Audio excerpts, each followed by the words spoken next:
Hey guys, Donna here from Mama Ragu's Kitchen. So as I said previously, I'm going to be making some ribs with hubby.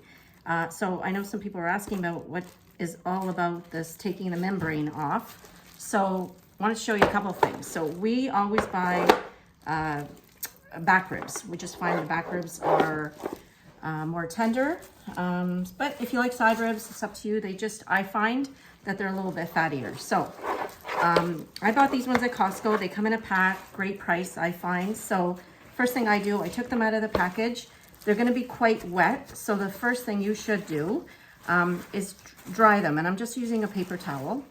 So dry them as much as possible to take some of the moisture out. And when you're taking the membrane out, it's also gonna help you because if it's too wet, the knife might slide and you don't wanna cut yourself. So it's not hard though. So I did a little bit of this before, just finishing the rest. And you'll see here, this is the membrane. Most of the times I don't think they're ever removed. You might have the one time that you've seen it taken off, like this particular one, if you can see, I'll try putting it close to the camera. It looks like part of it is removed.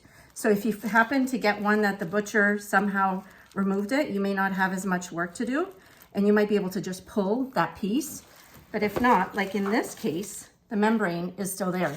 So it's that shiny, you'll usually see that shiny membrane on the back of the ribs.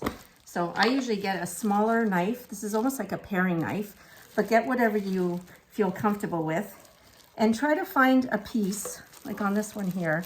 You kind of lift the membrane as much as you can to start it. So you see the shiny membrane. I'm gonna do it from here, hopefully you can see it. And then I usually grab a paper towel because that is gonna make it easier to grab and pull. So once you have that shiny membrane, I'm gonna try to do it. It is easy, and just my hands are sliding. It's probably because this one's wet. I'm gonna take another piece of paper towel and then grab onto the membrane that you've started and then just pull. So just pull it and it should come apart. It may not come in one piece, which is fine. So this one seems like it's coming in a few pieces, which is fine. And then you got a piece there. So that's the membrane I'm talking about. It just doesn't make it as tender if you keep it on. Some people don't take the membrane out. It's really, I guess it's personal choice, but I find if you're gonna go to the trouble to make ribs, you might as well take the extra 2 minutes to take out the membrane. It may make the ribs also a little bit chewier if you leave them on. So it's really that easy. And so wherever you see a membrane, just if you have to, sometimes you need to go under the skin again and just lift it up and just take whatever's left out. The other option, or the other choice if you want, some people want to take a little bit of extra fat off. I don't like to, again, personal choice, but on the front of the ribs, you'll see all this white. This is all fat. Usually the butcher will take off the majority. Some people like to trim off some more fat.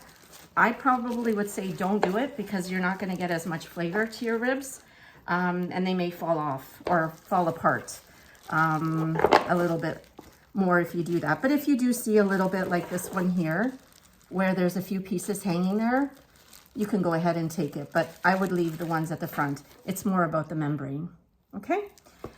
We're gonna be doing a rub, which I'll post our ingredients to the rub. It's super easy.